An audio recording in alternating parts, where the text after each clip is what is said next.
and we just had a great time. And then I was told to introduce him. I looked up his bio. My goodness. Yeah. Yeah. So on his landing page, it says over 20 million books sold. Woo! 150 million people helped. Woo! We can add about 100 more to that today. 117 companies helped. 25 years helping people. And then the last one spoke to a standing only crowd at Pucketts. There you go.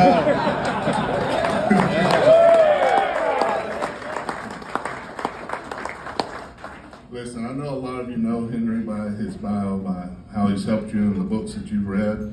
So there's really no introduction needed there. But know that this man this morning has given his time and his energy, and he made it. He was heading to Pucketts, Nashville this morning when I got a text at 11 something last night. Nashville, right? Well, I'm sound asleep. I get up at 5 and I text, no, Franklin. And he's sound asleep. But he made it. He rushed here for us this morning. Dr. Henry Cloud. Henry, come on up.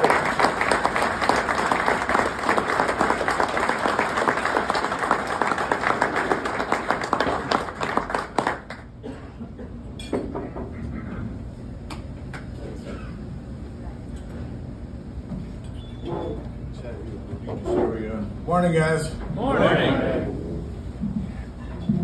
We got in late last night, and I had been to Puckett's downtown, and I looked at my maps, and it's like, what, 9 minutes. I said, oh, good, I can sleep in. Woke up this morning, look, there's a text from Andy. No, Franklin. So I'm awake now. That woke me up. Well, thank you, Andy, and thank you guys for having me. Can this, can I stay on this?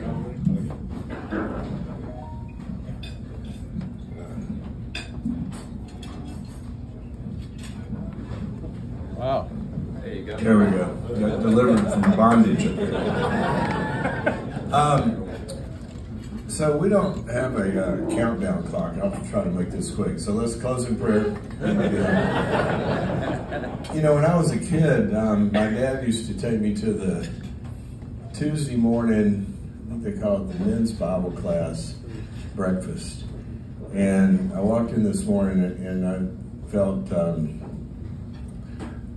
nothing better than men getting together for breakfast, connecting and talking about life. So I'm going to talk a little bit this morning about a word we throw around a lot. Everybody knows it. It's the word trust. But we kind of skip over it like a speed bump. And we all pretty much know what it means to trust somebody. But when you go through life, let me ask the question, any of you ever, now don't raise your hand if that person's at the table with you. Anybody ever been really let down or betrayed in life or business by somebody that you trusted? And those betrayals can form us and shape us and wreck us and kind of change the courses of our life. And we have this button inside of us that causes us to trust. And we do it. Sometimes we do it well, sometimes we do it not so well. I wrote a book on this this past year, and the subtitle is Trust. The subtitle is When to Give It, When to Withhold It, How to Earn It, and How to Fix It When It Gets Broken. And as I was studying this over the years, I work mainly with CEOs and companies and executive teams and their cultures and family offices, multi-generational family stuff. And I don't think I've ever been called into a situation where you start to get a little past the surface and trust is not in the picture somewhere. So a long time ago, I started to research all the literature on this and everything in leadership and psychology and business and all that. I'm a clinical psychologist by training. And I mean, there's so much out there on trust, but as I started to kind of factor analyze all that, it got down to 5 Pucketts. And I thought, wouldn't it be helpful if we had a little GPS, you know, that we could evaluate hiring somebody or doing a deal with somebody or even get better in our own lives of knowing when is it pretty smart to hit the trust button and when should we hit pause. So I'm going to give you that this morning. You can take it with you. 5 quick things. A number of years ago, I called into a situation where there's a global company, you would all know the name, and the CEO and the chairman had gotten sideways. And the whole thing was about to blow up. It would have had impacted hundreds of thousands of lives and lots of money, and it was about to blow up. They just were at the end. And so they called an emergency board retreat and asked me to facilitate it and help. And so we start out, and half the board was siding with the CEO and half with the chairman. And we started out, and it was pretty cordial. And I said, well, I want to, you know, make sure we're starting from the same set of facts. We'll kind of get a little bit of review of the last year. And so the chairman started to talk, and then the CEO would kind of come back and interrupt him and sort of invalidate what he was saying or change it, and this went on for a little bit. And I'm noticing, you know, it's cordial, but it's not great. And after about 10 minutes, the chairman closes his notebook and looks up and says, I'm done here. You guys can have it. Good luck. And I'm looking at my watch. We're supposed to be here all weekend. This thing's over in 10 minutes. And I didn't know what to do. He got up, he started to walk out, and everybody's like, because everybody knew what that meant. And I didn't know what to do, so I don't even know if I thought, but I got up and I ran and I sat down on the floor in front of him so he couldn't go out the door. And Yeah. I'll never he looks at me like, what? And I said, look, you can walk out that door, but if you do, you would have set into place a chain of events that can't be undone. So I want you to do me a favor. I just want you to sit down for a minute. He looks.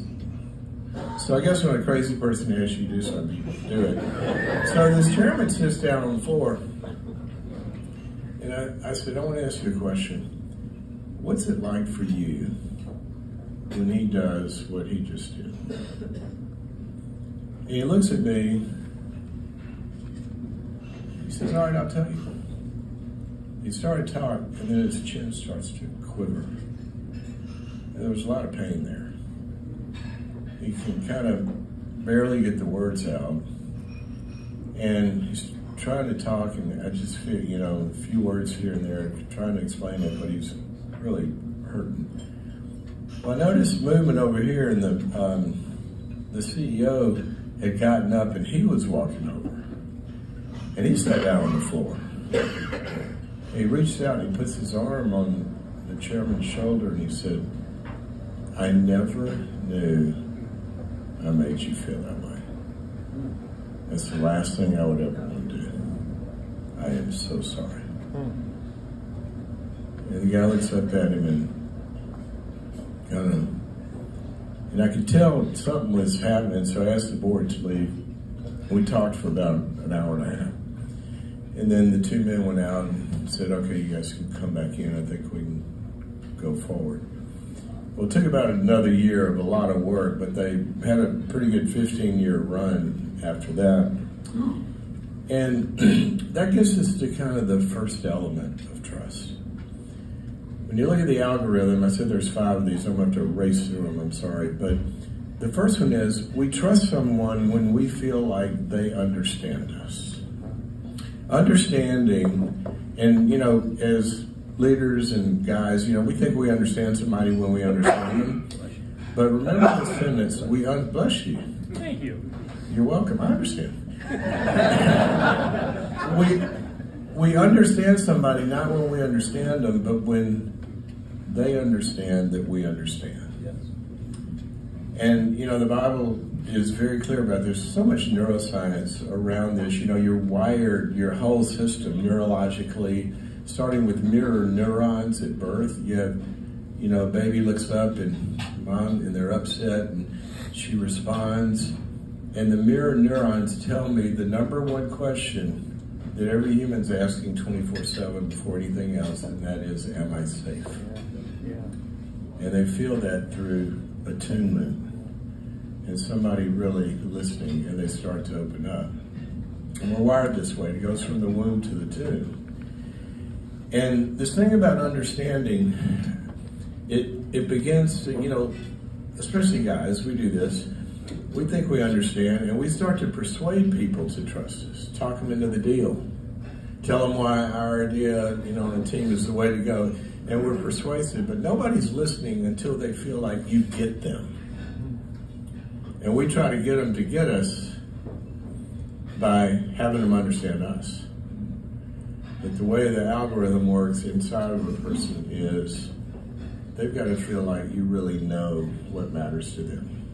Your customers need that, your investors need that, your kids need that, your wife needs that. How many times does a spouse come home to a note after 10 years of marriage says, I can't do this anymore, and they're gone? And the other spouse goes, what? And, well, she's been trying to tell you for 10 years. We're not listening.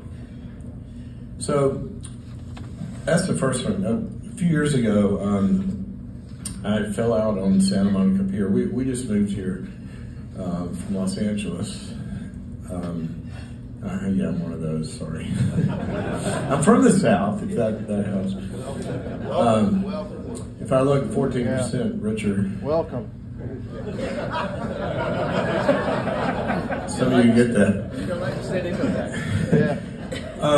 But I fell out on the pier my knee had been going out. I'm a competitive golfer throughout life, and my knee it had been getting bad over a year. One day I hit the pavement, and the nerve pain was so I couldn't. They had to take me to the emergency room. Long story short, I got to have a knee replacement. So I start looking for a surgeon, and I go to the guy. The guy everybody says is the best. So I go to the guy, and he walks in. Hi, I'm Dr. So-and-so. I looked at your x-ray. You need a total knee replacement. He said, I understand this. That's what you need. And if anybody tells you anything differently, they're wrong. So, you can go out and schedule it. And good to meet you. Wow. Sorry, walk out. I said, that is not enough to amputate my leg.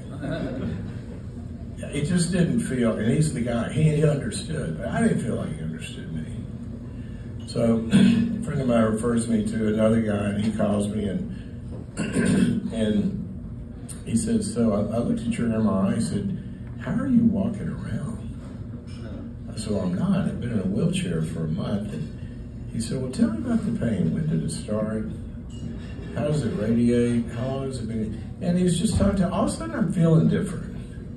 Well, long story short, I felt understood by him. So I'm kind of ready to go, right? But I want to ask get one more opinion. So I go to see this other guy, and he's pretty understanding and listening. And then he's examining me. All of a sudden he goes, guys, come on in here. And 3 residents come in. And he says, look, see how his knee, see this muscle right here? Now that's what we're doing our research on. And this is, and we're doing that big presentation. And we're going to use this guy as one of our subjects, and we'll get the data. I want you doing this because all of a sudden, this guy's failing the second ingredient of trust, which is, who's this for? What's his motive? See, it started to feel like he wasn't there for me. He was there for him. How many times have you ever gotten that email? Hey, I got a deal for you. You'll love this. But you know that guy. And you know who's really going to love it. He's going to love it, right? And we trust when we know, simply stated, it's what God did for us, that someone has favor for us. The Bible talks about God has favor for us. He does things that are for us that are apart from his self-interests. We start to trust somebody when we feel like they've got our back even when we're not in the room. You know, Gottman, the marriage researcher, says that a betrayal in a marriage is when one party does anything without taking their spouse's feelings or how it's going to affect them into consideration. And we need this. How many times you have been on a team in your business and the team's working on this one thing, but there's this one person's got their own agenda and they're always trying to move it this way, and we know they're not really for what we're trying to do, they're for what's good for them. So that didn't feel so good, so I go back to Dr. Empathy.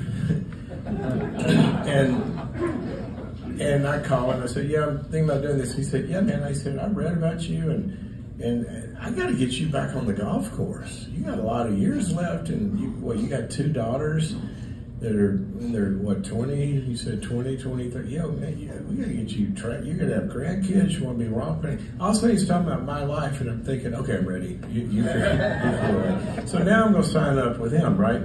So he's got the motive, and he's got the understanding.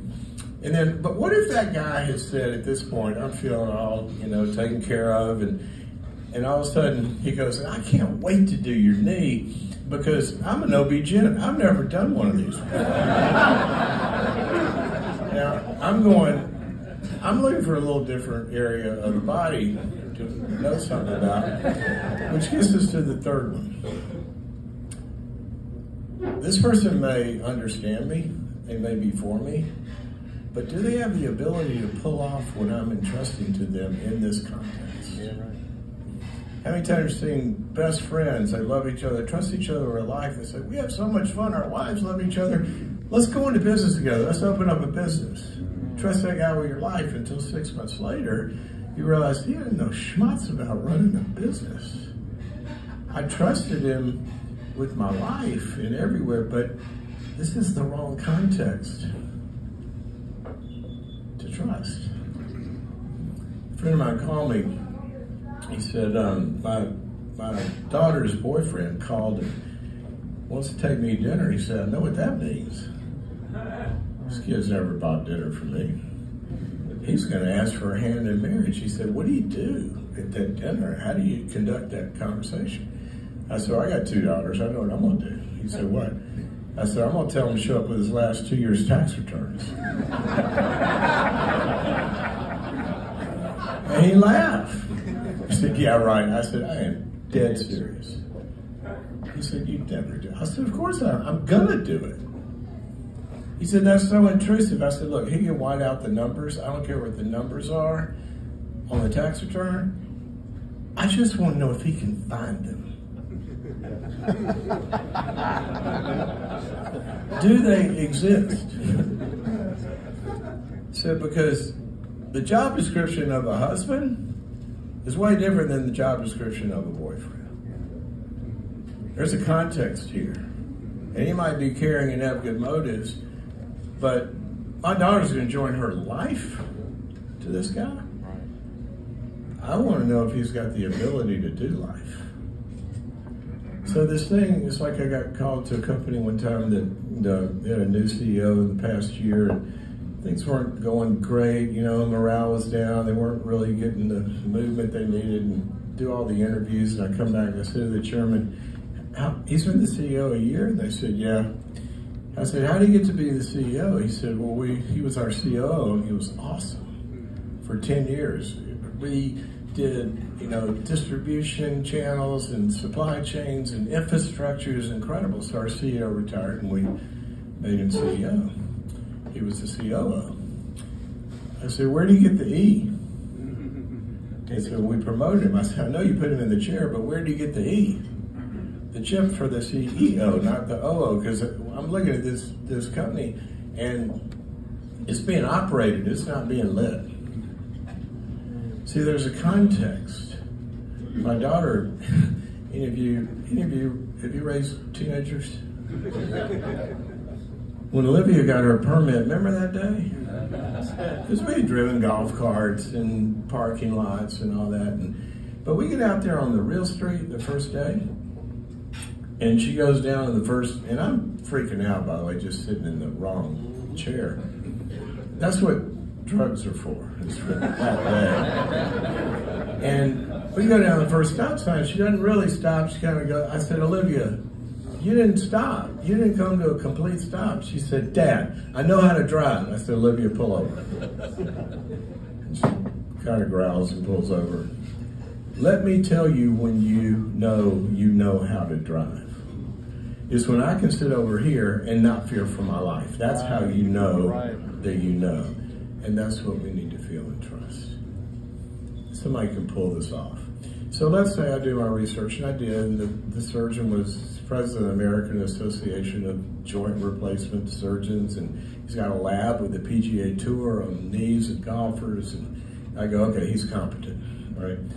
So what if I said, all right, well, let's do this. He says, by the way, it's a teaching hospital, and I'm gonna do one in about a half hour. If you wanna watch it through the glass, you're welcome to.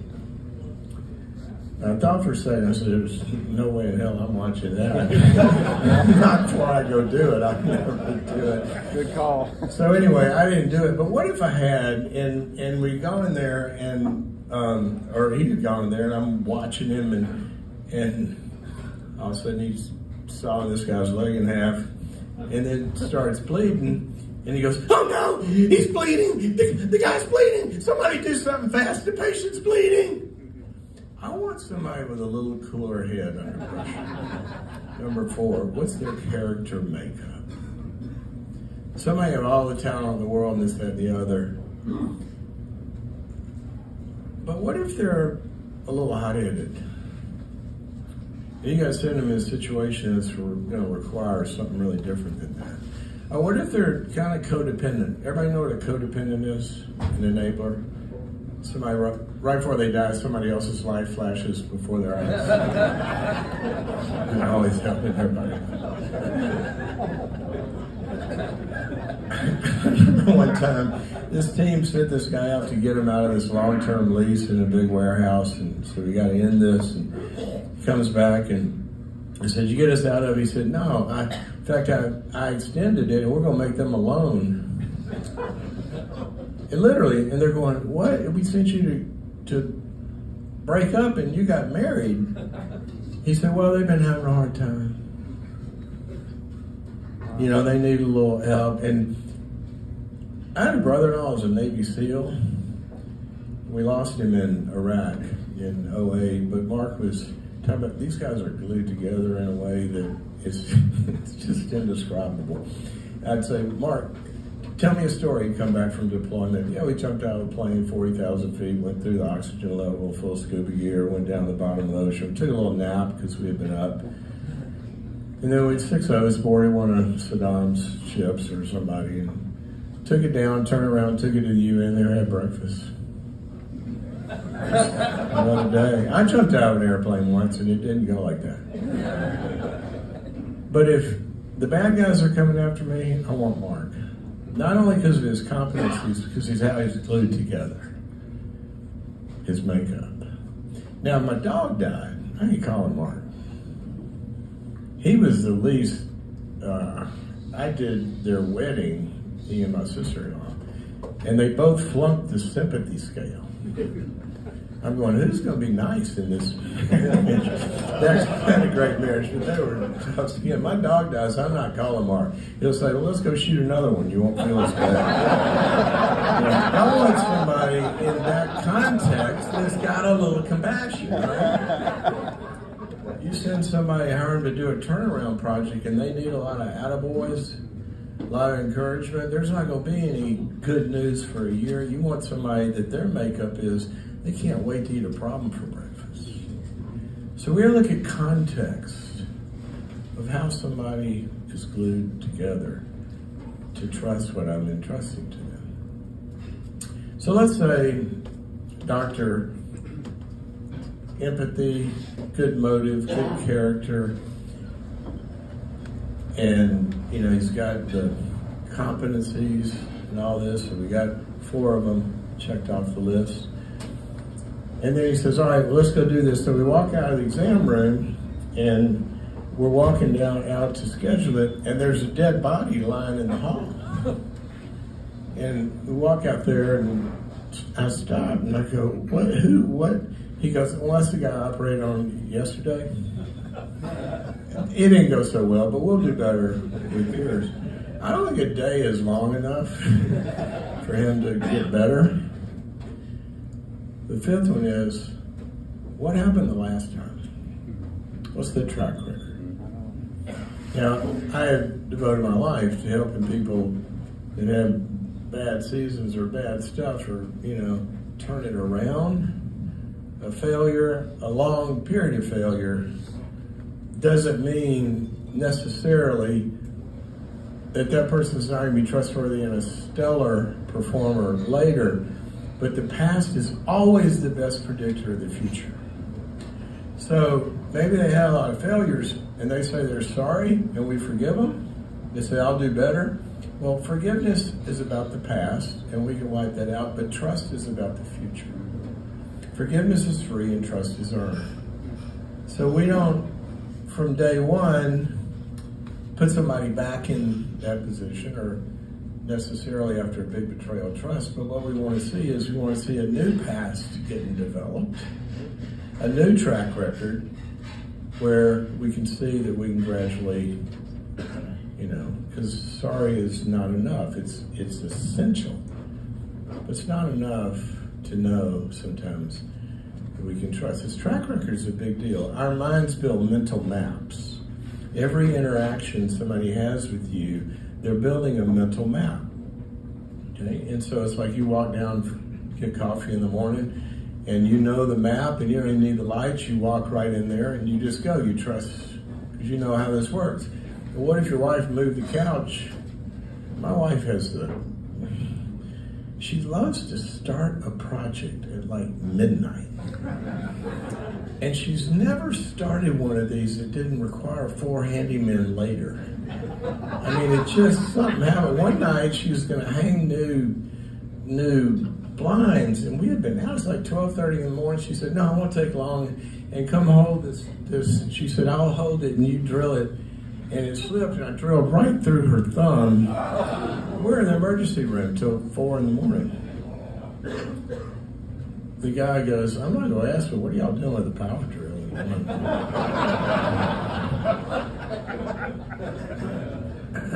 I had a point. What was my point? What was I saying? Move the furniture. Move the furniture, thank you.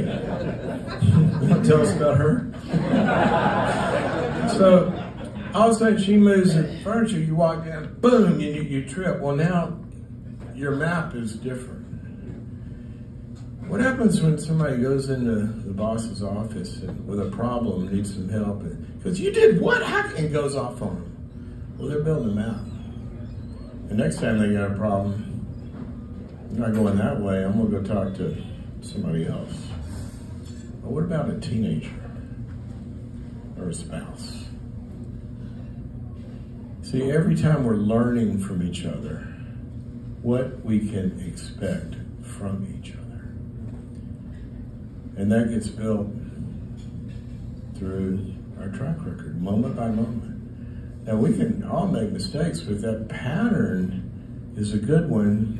Mistakes, it's easy. Mary's not there for the meeting at 8 o'clock, and everybody goes, well, we got to wait for Mary. Why would you wait for Mary? Because Mary's always there at 8. She'll be here.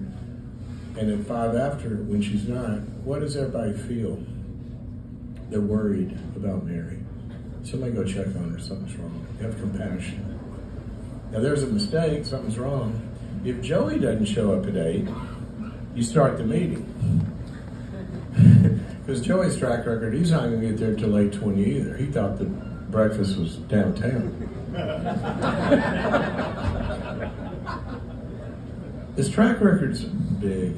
Tori and I, years ago before GPS, I love it when I'm talking to guys like this, because I say, before you have GPS on your phone, talk to a lot of audiences and they look at me like, what does that mean? Back before we had that, and we had a map, and we got some friends that started a church down there in South Louisiana, and we will come visit you, and they moved down there. I said, where do you live? He said, about 60 miles south of New Orleans.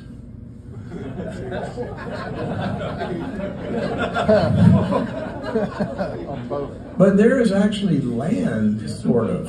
I mean, it's squishy, and there's bayous and all this. So it's down there with the Cajuns, and so we get a map and we land in New Orleans. We drive out there, and I got the address. I can't find the place, so I pull in a gas station, and the lady's working the counter. I said, "Can you tell me how to get here?" She said, "Oh yeah, it's not too far. You just go down that road a ways and hang a right." And I said, "How far down the road?" She said, "Just a ways." I'm going, "What's a ways?" She said, "Just a ways. Just keep going. You'll see a lot of turnoffs, but skip those." And she said, "Until you'll see a dog lying in the grass." That's how we do it down there. That's right. I'm riding with you next time. I said, "A dog?" She said, "Yeah, he'll be lying in the grass. Now that's the turn you want to make." I said, "What if the dog sees a cat 10 minutes before? It's not there." She said, "Oh, he'll be there." I go back to the car and tell Tori, "We're looking for a dog." So I don't know what else to do. We start driving, so we drive a ways and pass and keep driving a ways and a ways. I said, "Well, we are lost," and we need to turn around. And then we come up, there's a German Shepherd lying in the grass. We turn right, and there was the place. How did that woman know that German Shepherd's going to be there? That dog had a track record. He had been there every day for however long. We have to ask ourselves, what kind of track record am I building in moment-by-moment interactions with the people who need me? One of the questions I love to have teams ask each other, and I asked Tori, and we used to go around the table of family meetings on Sunday night and ask the question to the family, "What's it like to be on the other side of me? How's my track record? What am I doing that you like, that helps you? What do you want me to do more of? What do you want me to stop? What do you want me to do I'm not doing?" And we're building that track record all the time. We need to be cognizant of it. So I'll close with this. Years ago, I hit bottom in college. I'd been recruited to play college golf and had an injury and had to quit. And my life was over at 19 or 20. Ended up in my dorm room. And I didn't know what to do, and I was worried about life. My girlfriend and I had broken up. How do you find the right one? How do you know what you do with your life? I don't know. I'm an accounting and finance major, but that was a placeholder because I wanted to play golf. What am I going to do? How do you find a career? I didn't know what to do, and I hadn't read my Bible, and I don't know, I took one to college, and I looked up, and it was on the counter, or on the bookshelf, and I felt kind of like something. So I'll look in there and open it up, and it opened up to a verse that jumped out of the page, and it was in Matthew 6, it said, "Seek first the kingdom of God, and all these things will be added unto you." I said, all these things, like know how to do life, like make a relationship work, or find what I'm supposed. You're supposed to look for God first. I said, okay. So, long story, but walked across campus and went to an empty church, and I said, "God, I don't even know if you're there, but if you are, I need you." Now I was expecting to get zapped. I'd seen that on TV. Nothing happened. The loneliest moment of my life, because I finally jumped out of the plane, reached out to God, and nothing happened. So I'm like, "Call me." I go back to my dorm room, the phone rings. It's a fraternity brother of mine. You know what he says? He says, "You're the last person I would think of, but we're starting a Bible study, and I want to invite you." I went, and for now, 4 decades ago, I can tell you, we have a God who understands what you're going through. We have a God whose motive is for you, not against you. We have a God who has the competency to pull it off. He has the character to give you anything you need at any moment, and he has a track record. Yeah. So let's remember that this season. If you are where I was back then and you've never reached out, and you may not have hit bottom, you may be at the best season of your life, ask that question that I asked. God, are you there? If you are, I want to know, what's your name? And then find a fraternity brother here and let him tell you those things about him. So, God bless you guys. Wow.